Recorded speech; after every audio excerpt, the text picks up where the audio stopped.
శ్రీయై నమః, శ్రీకృష్ణాయ నమః, శ్రీ లక్ష్మీ నృసింహాయ నమః, శ్రీ పరకాల యతీంద్ర మహాదేశికాయ నమః. వసుదేవసుతం దేవం కంసచాణూరమర్దనం దేవకీ పరమానందం కృష్ణం వందే జగద్గురుం.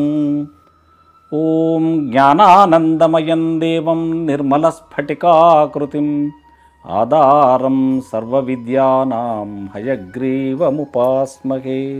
భగవద్బంధువులకు, అభిమానులకు, మిత్రులకు శ్రీ క్రోధినామ సంవత్సర శుభాకాంక్షలు. ఈరోజు మనం ఈ క్రోధినామ సంవత్సరంలో అడుగుపెట్టాం. మరి ఈ నూతన సంవత్సరం దేశకాల పరిస్థితులు ఎలా ఉంటాయో తెలుసుకోవాలి. ఉగాది పంచాంగ పఠనం అనేది మనం ఇక్కడ చేస్తున్నాం. మీరంతా శ్రవణం చేయండి. గ్రామ పురోహితులు కానీ సిద్ధాంతులు కానీ పంచాంగ పఠనం చేయడం, మనమంతా శ్రవణం చేసి సంవత్సర ఫలితాన్ని తెలుసుకోవడం అనాదిగా మన హిందూ సాంప్రదాయంలో వస్తున్నది. అసలు పంచాంగం అంటే ఏమిటి? తిథి, వార, నక్షత్ర, యోగ, కరణములు ఈ 5 కలిపితే పంచాంగం అవుతుంది. ఈ క్రోధినామ సంవత్సరానికి సృష్టి ఆరంభమయ్యి ఎన్ని సంవత్సరాలైందో తెలుసుకుందాం. 158,58,85,125 సంవత్సరాలు మనకు సృష్టి ఆరంభమై, అదే కళ్యాది అంటే కలియుగం ఆరంభమైనప్పటి నుంచి 5,125 సంవత్సరాలు అయిపోయి 26వ సంవత్సరంలో అడుగుపెట్టాం. ఇక శాలివాహన శకం వచ్చేసి 1946 సంవత్సరాలు. శాలివాహనుడి యొక్క కాలం నుంచి గణితం చేస్తే 1946 సంవత్సరాలు. ఇక గణకానందానికి వచ్చేసరికి 2,10,761 రోజు. ఇక మరి ఉగాది నాడు పంచాంగ శ్రవణం చేయడం వల్ల వచ్చేదేమిటి అనుకుంటే, శ్రీమత్యామితదాయి కల్మషహరం దుర్దోషశాంతిప్రదం నానాయజ్ఞ విశేష లభ్యఫలదం బోధానతుల్యం నృణాం ఆరోగ్యాయురాభీష్టదం శుచికరం సంతాన సౌఖ్యోదయం పుణ్యం కర్మ సుసాధనం శృతిహితం పంచాంగమాకర్ణ్యతాం. ఏమిటయా పంచాంగ శ్రవణం వల్ల వచ్చే లాభము అంటే, శోభాయుక్తమైన కోరికలను ఇచ్చినటువంటిది, పాపములను హరించినటువంటిది, దుర్దోషములను అంటే చెడు దోషాలంతా కూడా పోగొట్టినటువంటిది, అనేక యజ్ఞముల వలన పొందే ఫలమును కూడా ఇచ్చేటటువంటిది, మనుష్యులకు భూదానాది దానములు యొక్క ఫలమును ఇచ్చినటువంటిది, మరి ప్రతి మానవునకు ఆయుష్యమును ఆరోగ్యమును కలుగజేయనటువంటిది, సౌఖ్యాన్ని ఇచ్చేటటువంటిది, పవిత్ర కర్మలకు యోగ్యమగు శాస్త్రసమ్మతమగు పంచాంగ శ్రవణమును ప్రాముఖ్యంగా వినాలి అని తాత్పర్యం చెప్తోంది. కళ్యాణగుణవహం రిపుహరం దుస్వప్నదోషావహం గంగా స్నాన విశేష పుణ్యఫలదం గోదాలతుల్యం నృణాం. ప్రతిరోజు ఉదయం నిద్రలేచి స్నానం ఆచరించిన తర్వాత పంచాంగానికి నమస్కరించి అందులో ఆ రోజుకు ఉన్న తిథి, వార, నక్షత్ర, యోగ, కరణములను పఠించి తద్వారా తదనంతరం పూజాది కార్యములు చేసుకోవాలి అని మనకి ఈ విధంగా తిథేశ్చశ్రియమాప్నోతి వారాదాయుష్యవర్ధనం నక్షత్రాద్ధరతే పాపం యోగద్రోగ నివారణం కరణాత్ కార్యసిద్ధిస్తూ పంచాంగ ఫలముత్తమం కాలవత్కర్మ కృద్ధీమాన్ దేవతానుగ్రహం లభేతు. ఆ యొక్క పంచాంగంలో ఉన్న తిథి ఎంతవరకు ఉంది, నక్షత్రం ఎంతవరకు ఉంది, వారము, యోగం ఎంతవరకు ఉంది, కరణం ఎంతవరకు ఉంది, ఏముంది అని చదివినంత మాత్రాన మనకు వచ్చే లాభం ఏమిటి అని అంటే, తిథిని చదివినట్టయితే లక్ష్మీ ప్రాప్తి కలుగుతుంది. అంటే మనకు ధనానికి ఎటువంటి లోటు ఉండకుండా ఉంటుంది. అదే వారాన్ని చదివినట్టయితే ఆయుష్యాన్ని ఇస్తుంది. నక్షత్రాన్ని చదివినట్టయితే పాపాన్ని నశింపచేస్తుంది. యోగమును చదివినట్టయితే రోగ నివారణ కలుగుతుంది. కరణమును చదివినట్టయితే కార్యసిద్ధిని కలిగింపచేస్తుంది. రాను రాను దేవతానుగ్రహం కూడా పొందడానికి ఆస్కారం ఉంటుంది. ఇక ఈ క్రోధినామ సంవత్సరం ఎలా ఉందో తెలుసుకుందాం. క్రోధినామ సంవత్సరం అంటే అవిసంతతయః క్రోధీ వత్సరే సస్యవృద్ధయః దంపత్యోర్వైరమన్యోన్యం నృపాణాంచ పరస్పరం. ఈ క్రోధి అంటే 60 సంవత్సరాలకు ఏ సంవత్సరానికి ఏ ఫలితము అనేది మనం చెప్పుకుంటూ వచ్చాం. ఈ సంవత్సరం క్రోధి సంవత్సరం కనుక సస్యవృద్ధి బాగానే ఉంటుంది. దంపతుల మధ్య, పాలకుల మధ్య వైరభావాలు మాత్రం బాగా పెరగడానికి ఆస్కారం ఉంది. జాగ్రత్తగా ఉండండి. ఇక బార్హస్పత్యమానం. బార్హస్పత్యమానానికి పింగళనామ సంవత్సరం అని పేరు. ఈ పింగళనామ సంవత్సరమున సస్య అర్ఘ్య వృష్టులు అంటే వర్షాలు మధ్యమంగానే ఉంటాయి అని చెబుతోంది. పాలకులకు వినాశకరంగా ఉంటుంది అంటే బాగుండదు. ప్రజలకు భయము ఆందోళనలు అధికంగా కనిపిస్తూ ఉన్నాయి. ఇక ఆశ్వయుజాబ్దం. ఆశ్వయుజ మాసంలో ఆశ్వయుజాబ్దము ఏ విధంగా ఉంటుంది? ఆశ్వయుజాబ్దమున ధరలు అధికంగా ఉన్నప్పటికీ ప్రజలు సుఖంగా ఉంటారు. తొలి పంటలు మధ్యమంగాను, మలి పంటలు సంపూర్ణంగా ఉంటాయి. సువృష్టి కలుగుతుంది. స్త్రీ పురుషులకు క్షేమమును, జంతు ప్రాణులకు హాని కూడా కలగడానికి ఆస్కారం ఉంది. ఇక విశేషంగా చూద్దాం. ఈ సంవత్సరం నవనాయకులు అంటే ఈ యొక్క సంవత్సరాన్ని ఏ ఏ గ్రహము ఏ ఏ పదవులు తీసుకొని పాలిస్తున్నారో దాన్ని బట్టి మనకు పంటలు కానీ వర్షాలు కానీ నాయకులు యొక్క మధ్యలో కానీ ప్రజల మధ్యలో కానీ ఎటువంటి సంఘటనలు జరుగుతాయి అని చెప్పుకోవడానికే ఈ నవనాయకులను నిర్ణయం చేయడం జరిగింది. ఈ సంవత్సరం మంగళవారం నాడు ఉగాది రావడం వల్ల ఈ రాజు కుజుడవుతున్నాడు, మంత్రి శని అవుతున్నాడు, అర్ఘాధిపతి శని అవుతున్నాడు, సస్యాధిపతి కుజుడవుతున్నాడు, సైన్యాధిపతి శని అవుతున్నాడు, రసాధిపతి గురువు అవుతున్నాడు, ధాన్యాధిపతి చంద్రుడు అవుతున్నాడు, నీరసాధిపతి కుజుడవుతున్నాడు, మేఘాధిపతి శని అవుతున్నాడు, పశుపాలకుడు యముడవుతున్నాడు, గోష్ఠప్రాపకుడు అంటే గోవులను లోపటికి పంపించే సమయంలో ఆ తర్వాత బహిష్కర్త బయటికి తీసుకుపోయే సమయంలో బలరాముడు అధిపతి అవుతున్నాడు. కనుక ఈ నవనాయకులు ఏ విధంగా ఉంటారు, మన దేశం ఏ విధంగా ఉంటుందో చెప్పుకుందాం. ఈ సంవత్సరం రాజు కుజుడవుతున్నందున పాలకుల మధ్య అధికమైనటువంటి వైషమ్యాలు కలుగుతాయి. ప్రజలకు చోర రోగ అగ్ని భయాలు అధికంగా ఉంటాయి. సస్యహాని సర్పభయాలు ఎక్కువగా ఉంటాయి. విశేషంగా ప్రపంచవ్యాప్తంగా ఈ సంవత్సరం ఉద్రిక్తతలు, యుద్ధమేఘాలు, నాయకులలో రాజులలో భయాందోళనలు, ప్రపంచంలో ఇదివరకు చూడని ఉష్ణోగ్రతల వల్ల అల్లకల్లోలాలు జరిగే అవకాశం ఉంది. అగ్ని ప్రమాదాలు జరగడానికి ఆస్కారం ఉంది. ఇక మంత్రి శని కావడం వల్ల అల్పవృష్టి, పంటలు స్వల్పమని చెప్పుకోవాలి. నరులలో పాపకార్యాసక్తి అంటే పాపాలు చేయాలి అనే భావన కలుగుతూ ఉంటుందట. ప్రజలకు బాధలు కూడా కలుగుతూ ఉంటాయి. ఇక సేనాధిపతి కూడా శనే కావడం వల్ల పాలకులలో అధర్మ ప్రవర్తన ఎక్కువ అవుతుంది. తగినంత బలం లేక పీడితులవుతారు. నరులు పాపకృత్యాలు చేస్తూ అన్యోన్య కలహముల వల్ల బాధలు కూడా తెచ్చుకుంటూ ఉంటారు. ఇక కుజుడు సస్యాధిపతి. సస్యాధిపతి కుజుడు కావడం వల్ల వర్షాలు కురుస్తాయి. ఎర్రని భూమిలో పంటలు వృద్ధి చెందుతాయి. శనగలు, కందులు బాగుగా పండడానికి ఆస్కారం ఉంది. అంటే నల్లరేగడి భూములలో పంటలు బాగా పండుతాయి. ఇక చంద్రుడు ధాన్యాధిపతి కావడం వల్ల గోవులలో పాలు సమృద్ధిగా ఉంటాయి. జనులకు ఆరోగ్యమును కలిగిస్తాయి. దేశక్షేమము కూడా కలుగుతుంది. అధిక వర్షాలు కలుగుతాయి. చంద్రుడు ఈ యొక్క మంచి ఫలితాన్ని ఇస్తాడు. ఆ తర్వాత శని అర్ఘాధిపతి. ఈ సంవత్సరం నువ్వులు, మినుములు, ఉలవలు, నల్లని ధాన్యాలు బాగుగా పండడానికి ఎందుకంటే శని నల్లనివాడు కనుక ఆయనకు సంబంధించినటువంటి నల్ల ధాన్యాలు అంటే పితృకర్మలకు సరిపోయే ధాన్యాలన్నీ కూడా బాగుగా పండుతాయి. నల్లని నేలలు కూడా బాగుగా పంటలు పండి ఫలితాన్ని ఇస్తాయి. ఇక శని మేఘాధిపతి కూడా శని అవుతున్నాడు. ఈ శని మేఘాధిపతి అయినందున పంటలు మధ్యమంగా ఉంటాయి. సరియగు ధరలుండవు. పంటలు బాగా ఉన్నప్పటికీ ధరలుండవు. ఖండవృష్టి కలిగి నల్లని ధాన్యములు బాగుగా పండుతాయి అంతే. గురువు రసాధిపతి కావడం వల్ల సస్యానుకూల వర్షాలు కురుస్తాయి. వృక్షజాతులు బాగుగా ఫలిస్తాయి. దేశక్షేమం అంటే దేశం బాగానే ఉంటుంది. ఆరోగ్యములు కూడా గురువు కలిగిస్తాడు.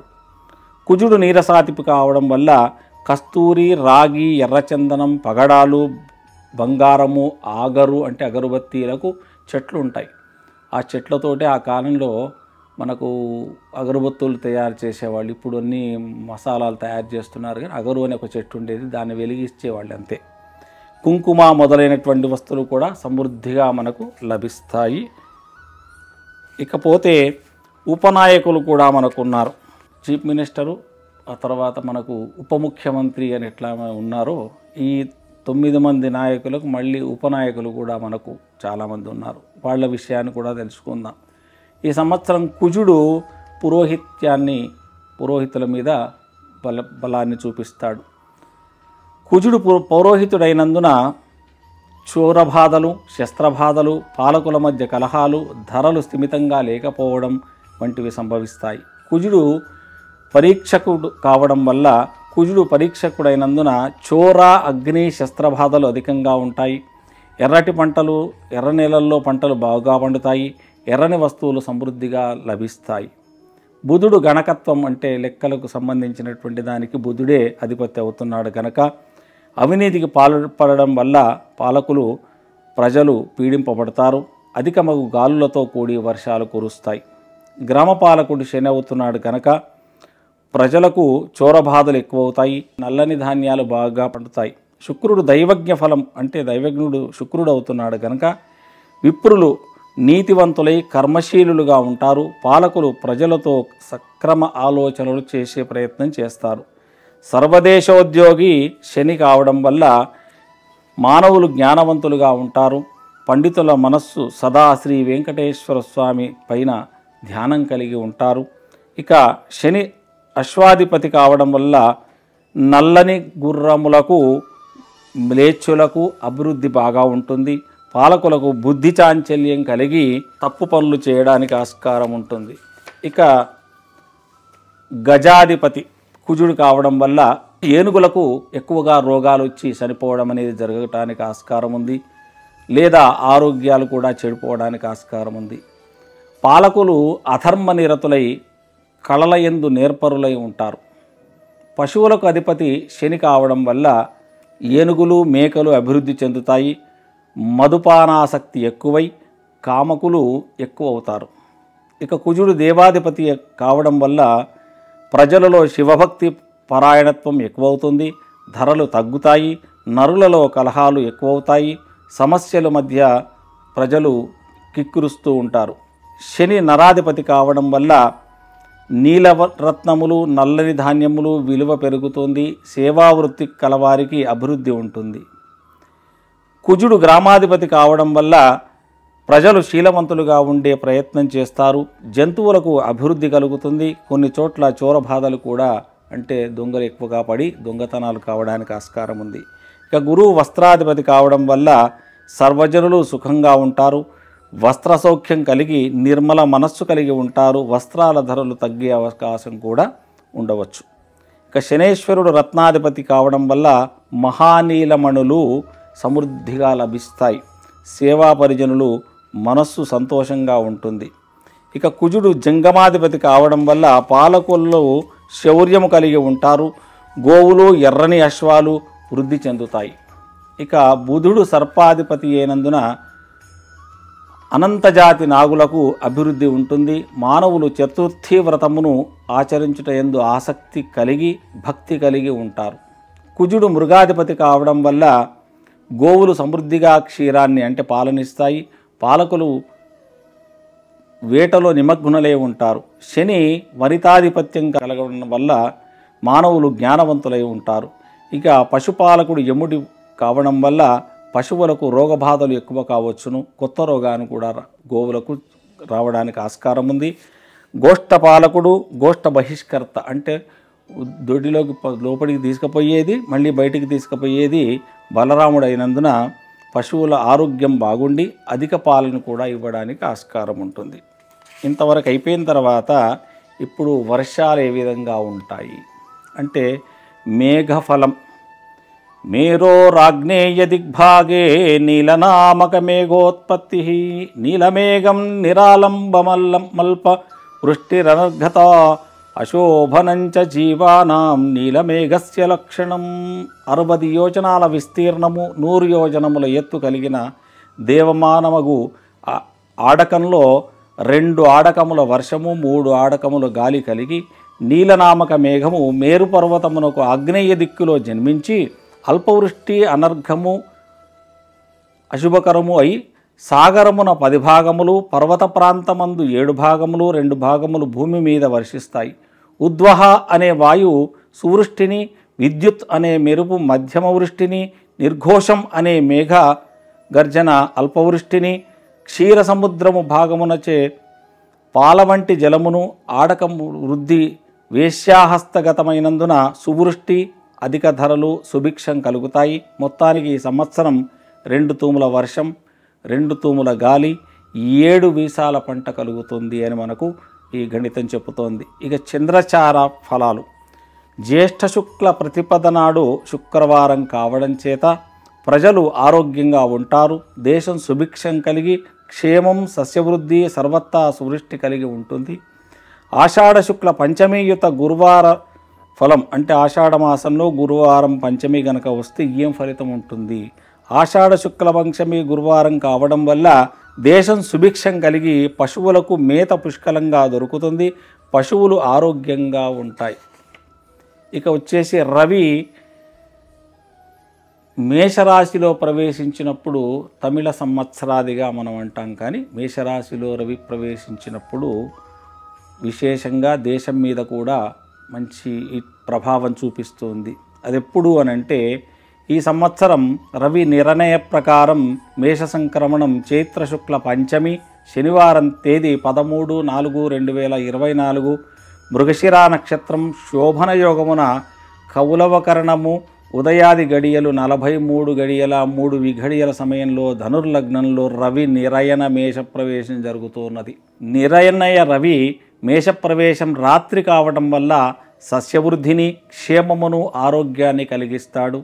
పంచమీ తిథి వల్ల ఫలం ఏమిటి అనంటే ధాన్యనాశనం కలుగుతుంది. శనివారం వల్ల దుర్భిక్షం ఏర్పడుతుంది. మృగశిరా నక్షత్రం వల్ల సస్యవృద్ధిని ఇస్తుంది. శోభన యోగం వల్ల సువృష్టి, క్షేమ, ఆరోగ్యాలనిస్తుంది. కౌలవకరణం వల్ల ఏనుగుల నాశనం, గోవులకు, వృషభములకు అంటే ఎడ్లకు, మహిషములంటే దున్నపోతులకు వృద్ధి కలుగుతుంది. ధనుర్లగ్నం వల్ల కొన్ని శుభఫలాలు కలిగినప్పటికీ అగ్ని, విద్యుత్ బాధలు ఎక్కువగానే కలగడానికి ఆస్కారం ఉంది. ఇక రవి ఆర్ద్ర నక్షత్రంలో ప్రవేశించినప్పుడు ఏ విధంగా ఉంటుంది? అది జ్యేష్ఠ శుక్ల పౌర్ణమి ప్రతిపత అంటే పాడ్యమి నాడు శనివారం 22/6/2024 రోజున ప్రవేశం జరుగుతోంది. ఉదయాది ఘడియలు 6:28 విఘడియల సమయంలో జరుగుతుంది కనుక మూలా నక్షత్రం, శుక్లనామ యోగం, బాలవకరణం, కర్కాటక లగ్న సమయంలో రవి ఆర్ద్ర ప్రవేశం చేస్తూ ఉన్నాడు. పూర్వాహ్నం వల్ల అంటే ఉదయంలోనే ప్రవేశించడం వల్ల సస్యనాశం జరుగుతుంది. జగత్తున్న విపత్తులు కలగడానికి ఆస్కారం ఉంది. ఇక ప్రతిపద తిథి పాడ్యమి కావడం వల్ల శుభ ఫలితాలే ఉంటాయి. శనివారం వల్ల ధరలు పడిపోవడం అంటే ధరలు తగ్గడానికి ఆస్కారం ఉంది కొన్ని వస్తువుల మీద. ఇక మూలా నక్షత్రం వల్ల శుభమే కలుగుతుంది. ఇక శుక్లయోగం వల్ల సువృష్టి కలుగుతుంది. బాలవకరణం వల్ల సుభిక్షం ఏర్పడుతుంది. కర్కాటక లగ్నం వల్ల పంటల వృద్ధి, చంద్రమండల ఫలం సస్యానుకూలం కూడా కలగడానికి ఆస్కారం ఉంది. ఇకపోతే మనకు ఏ రాశి వాళ్లకు ఆదాయం ఎంత, వ్యయం ఎంత, రాజపూజ్యం ఎంత, అవమానం ఎంత తెలుసుకుందాం. మేషవృశ్చిక రాశిల వాళ్ళకి 8 ఆదాయం, 14 ఖర్చు, 2 ఆరోగ్యం, 3 అనారోగ్యం, 5 రాజపూజ్యం, 6 అవమానం. వృషభ తులలు అంటే వృషభ రాశి వాళ్ళకి, తులారాశి వాళ్ళకి 2 ఆదాయం, 8 ఖర్చు, 6 ఆరోగ్యం, 4 అనారోగ్యం, 4 రాజపూజ్యం, 2 అవమానం జరుగుతోంది. ఇక మిథున కన్యా రాశుల వాళ్ళకి 5 ఆదాయం, 5 ఖర్చు, ఆరోగ్యం 1, అనారోగ్యం కూడా 1, రాజపూజ్యం 4, అవమానం 2. కర్కాటక రాశి వాళ్ళకి 5 ఆదాయం, 11 ఖర్చు, ఆరోగ్యం 5, 1 అనారోగ్యం, 2 రాజపూజ్యం, 6 అవమానం జరుగుతోంది. ఇక సింహరాశి వాళ్ళకు వచ్చేసరికి 2 ఆదాయం, 14 ఖర్చు, 3 ఆరోగ్యం, 0 అనారోగ్యం, రాజపూజ్యం 5, అవమానం 6 అవుతోంది. ఇక ధనుస్సు మీనరాశుల వాళ్ళకి 11 ఆదాయం, 5 ఖర్చు, 0 ఆరోగ్యం, అనారోగ్యం 4, రాజపూజ్యం 4, అవమానం 2 అవుతుంది. మకర కుంభరాశి వాళ్ళకి 14 ఆదాయం, 14 ఖర్చు, 1 ఆరోగ్యం, 6 అనారోగ్యం, 5 రాజపూజ్యం, 6 అవమానం జరుగుతుంది. ఇకపోతే మకర సంక్రాంతి పురుష లక్షణం. మకర సంక్రాంతి ఏ రోజు ప్రవేశిస్తుందో కూడా మనం చెప్పుకుందాం. కృష్ణపక్ష ప్రతిపత్ భౌమవాసరం అంటే మంగళవారం నాడు 14 జనవరి 2025 ఉదయం 19:44 గడియలకు పుష్యమీ నక్షత్రం విష్కంభనామ యోగంలో బాలవ కరణంలో వృషభ లగ్నంలో రవి నిర్ణయ మకర ప్రవేశం జరుగుతుంది. దీనివల్ల ఏమిటి లాభము అంటే 3 శిరస్సులు, 2 ముఖాలు, 4 నోళ్ళు, 3 కళ్ళు, వేలాడు పొడవైన చెవులు, ఎర్రని పళ్ళు, విశాలమైన నుదురు, పొడవాటి ముక్కు, 8 భుజములు, 2 పాదములు, నల్లని ఛాయతో వికృత రూపం కలిగి 100 యోజనముల ఎత్తు, 12 యోజనముల విస్తీర్ణం కలిగి ద్వాంక్షనామధేయంతో సంక్రాంతి పురుషుడు రూపం చెందుతూ ఉన్నాడు. ఇక నామధేయానికి వచ్చేసరి మహోదర, చోరులకు హాని, దొంగలకు గడ్డుకాలం అని చెప్పొచ్చు. గమనం దక్షిణ దిశగా గమనం జరుగుతూ ఉన్నది కనుక ఈ దిక్కున క్షామం కలగడానికంటే పంటల నాశనం కానీ అతివృష్టి అనావృష్టులు జరగడం కానీ జరిగి కొన్ని నష్టాలు జరగడానికి ఆస్కారం ఉంది. ఇక ముఖం వచ్చేసి తూర్ముఖంగా ఉన్నందుకు బాధలు కలుగుతాయి. ధాన్యం ఉలవలు కనుక అశుభ ఫలితాలు ఎక్కువగా ఉంటాయి. జాతి వనరాక్షస జాతి కనుక వన్యజంతువులకు హాని కలగడానికి ఆస్కారం ఉంది. వాద్యం డమరుకం కనుక యుద్ధ భయాలు కూడా కలగడానికి ఆస్కారం ఉంది. స్నానం నింబోదకం, నిమ్మరసంతో స్నానం, రోగ భయాలు ఎక్కువగా ఉంటాయి. వస్త్రం ఎర్రనిది కనుక వ్యాధి భయం కూడా కలుగుతుంది. భూషణం మౌక్తికం, శుభం, మంచిదే అది. గంధం చందనం విప్రహాని, విప్రులు అంటే పుష్పం జాజి పుష్పం కనుక మంచిదే. పాత్ర వెండి పాత్ర కనుక సుభిక్షం, బాగానే ఉంటుంది. ఆహారం పాయసం కనుక పశునాశనం, పాయసం పాలతో తయారవుతుంది కనుక పశువులకు హాని కలగడానికి ఆస్కారం ఉంది. ఫలం వచ్చేసి కదలీ ఫలం కనుక ఫలనాశనం కూడా కలగడానికి ఆస్కారం ఉంది. ఆయుధం బిండి, చతుష్పాద హాని, 4 కాళ్ళతో ఉన్నటువంటి జంతువులు ఏ జంతువుకైనా కూడా ఎక్కువ హాని కలగడానికి ఆస్కారం ఉంది. వాహనం పులి, వన్యమృగ నాశనం కలగడానికి ఆస్కారం ఉంది. గుర్రం యుద్ధభయం, పాలకులకు హాని. ఛత్రం ఎర్రనిది, రోగబాధలు. చేష్టం క్రోధముఖం, కోపంగా ఉన్నటువంటి ముఖం కనుక జనులకు కూడా నాశనం ఏర్పడుతుంది. అవస్థ కూర్చొని ఉన్నందుకు ధరలు సామాన్యంగా ఉంటాయి. ఈ విధంగా మనము సంక్రాంతి పురుష లక్షణం చెప్పుకోవడం ప్రతిసారి జరుగుతోంది. దీంట్లో 50% వరకు మాత్రం సరిపోతున్నాయి, మిగతా 50% సరిపోవడం లేదు. ఇక గ్రహణాలు ఈ సంవత్సరం 4 గ్రహణాలు ఏర్పడ్డాయి. ఒకటి 18 సెప్టెంబర్ 2024 నాడు భచ్చాయా చంద్రగ్రహణం మనకు కనిపించదు. భాద్రపద మాసంలో అంటే 2 అక్టోబర్ 2024 రోజున రవిగ్రహణం మనకు అప్పుడు కూడా కనిపించదు. ఖగోళంలో పక్షదిన అంతరంలో కలుగు 2 గ్రహణాలు మనకు ఆచరణలో లేకున్నా ప్రజలలో అవినీతి, అధర్మాలు, దంపతులలో వైషమ్యాలు, పాలకులలో భయాన్ని కలిగించడానికి ఆస్కారం ఉంది. ఇక ఫాల్గుణ మాసంలో 14/3/2025 నాడు పూర్ణ చంద్రగ్రహణం మనకు ఆచరణలో లేదు, మనకు కనిపించదు. ఇదే ఫాల్గుణ కృష్ణ అమావాస్య శనివారం 29/3/2025 నాటి రవిగ్రహణం కూడా మనకు కనిపించదు. మొత్తంగా ఈ సంవత్సరం మనకు ఏ గ్రహణం కూడా కనిపించకపోవడం వల్ల మనకు పెద్దలు చెప్పేవాళ్ళు, ఏ సంవత్సరం అయితే మనకు గ్రహణాలు మన దేశంలో కనిపించవో ఆ సంవత్సరం ఉగాది నుంచి ఉగాది మధ్యలో లెక్కేసుకుంటాం మనం. అది కనిపించినప్పుడు ఆ సంవత్సరం ఆ దేశానికి అరిష్టం కలుగుతుంది అని మనకు పెద్దలు చెప్పేవాళ్ళు. అది ప్రమాణం ఎక్కడ నాకు కనిపించలేదు, కానీ పెద్దలు చెప్పేవాళ్ళు. మేబీ మన దేశంలో ఏదైనా అరాచకాలు కరగడానికి ఆస్కారం ఉంది. అది మనం కొంచెం జాగ్రత్త పడాలి. ఇక వాస్తు కర్తరి అనేది 4/5/2024 వాస్తు కర్తరి ప్రవేశమవుతుంది. 28/5/2024 నాడు కర్తరి త్యాగమైపోతుంది. అంటే ఆ సమయంలో కట్టె కొట్టడం, రాళ్ళు కొట్టడం, భూములు తవ్వడం ఇటువంటి కార్యక్రమాలు చేయకుండా ఉండడం చాలా మంచిది. అంటే గృహానికి సంబంధించిన పనులు ఏవి కూడా చేయకూడదు. ఇక గురు శుక్ర ఉదయాస్తమయాలు అంటే గురుమోఢ్యమి అంటాం కదా. గురుమోఢ్యం వచ్చేసి 4/5/2024 పశ్చిమాస్తం జరుగుతోంది. జరిగి 4/6/2024 పూర్వోదయం అంటే గురుమోఢ్యం సమాప్తమవుతుంది. ఇక శుక్రమోఢ్యం వచ్చేసి 25/4/2024 పూర్వాస్తం అవుతుంది. తర్వాత 9/7/24 పూర్వోదయం అంటే విడుస్తోంది. ఈ మొత్తం మనకు వైశాఖ జ్యేష్ఠ మాసాల్లో ఎటువంటి ముహూర్తాలు లేకుండా మనకు డిస్టర్బెన్స్ చేశాయి. పురోహితులకు శుభకార్యాలు చేసుకునే వాళ్ళకి కొంచెం రెస్ట్ దొరికినట్టుగా కనిపిస్తోంది. ఇక 1/5/2024 నుండి రేవా నది పుష్కరాలు మనకు ఉత్తర దేశంలో మనకుంది. రేవా నది అనేది అక్కడ ఈ యొక్క పుష్కరాలు జరుగుతాయి. ఇక ఈ సంవత్సరం చైత్ర భాద్రపద పుష్యమాసములలో 5 మంగళవారాలు రావడం, అంటే 5 మంగళవారాలు, 5 శనివారాలు, 5 ఆదివారాలు ఈ విధంగా వస్తే కొన్ని విశేషంగా ఫలితాలు ఉంటాయి. ఈ విధంగా మనకు చైత్ర భాద్రపద పుష్యమాసములలో మంగళవారాలు 5 రావడం వల్ల ప్రజలలో మహాభయం కలగడానికి ఆస్కారం ఉంది. ఇక ఆషాఢ కార్తీక మాసములలో 5 ఆదివారాలు వచ్చటం వలన ప్రజల్లో ఏదేని కొత్త రోగం వస్తుందా అనే రోగభీతిని మనసుల్లో కలిగింపజేస్తుంది. ఆషాఢ ఫాల్గుణ మాసములలో 5 శనివారాలు రావడం వల్ల దేశంలో దుర్భిక్షము ఏర్పడడానికి ఆస్కారం ఉంది. ఇక వర్షాలు ఏ విధంగా, ఏ మాసంలో ఏ విధంగా వర్షాలు ఉంటాయి, ఎండలు ఎట్లా ఉంటాయి, చలి ఎట్లా ఉంటుంది అనే విషయాన్ని మనం తెలుసుకుందాం. అశ్వని కార్తీ 13/4/2024 రావడం వల్ల మహిష వాహనం మీద వచ్చింది. జలనాడి స్థితి, బుధోదయం, గురు శుక్రుల దహన నాడి, చెండనాడి సంచారం వల్ల అధిక తాపము, ఎండలు బాగా ఉంటాయి. గాలితో కూడిన సామాన్య వర్షం కలగడానికి ఆస్కారం ఉంది.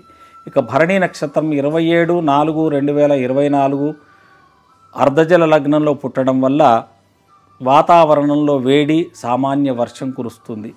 కృత్తికా నక్షత్రం 11/5/2024 పూర్ణజల లగ్నంలో పుట్టడం వల్ల మండూక వాహనం కావడం వల్ల నీరసనాడుల సంచారం వల్ల అధిక వేడి, వాయువుతో ఆకస్మిక వర్షాలు కురుస్తాయి. ఇక రోహిణీ నక్షత్రం 25/5/2024 నాడు రోహిణి కార్తీ ఆరంభం గనుక నిర్జల లగ్నంలో పుట్టడం వల్ల మయూర వాహనం కావడం వల్ల ఆకాశం మబ్బులు పట్టి తుంపరులు, సామాన్య వర్షం కురవడానికి ఆస్కారం ఉంది. ఇక మృగశిర కార్తీ 8/6/2024 నిర్జల లగ్నంలో పుట్టడం వల్ల జంబూక వాహనం కావడం వల్ల ఆకాశం మబ్బులు కలిగి ముసురులు, చిరుజల్లులు పడడానికి ఆస్కారం ఉంది. ఇక ఆర్ద్రా నక్షత్రం 22/6/2024 పూర్వజల లగ్నంలో పుట్టడం వల్ల మహిష వాహనం కావడం వల్ల అధిక గాలితో కూడి ఖండవృష్టి కలగడానికి ఆస్కారం ఉంది. ఇక పునర్వసు కార్తీ 6/7/2024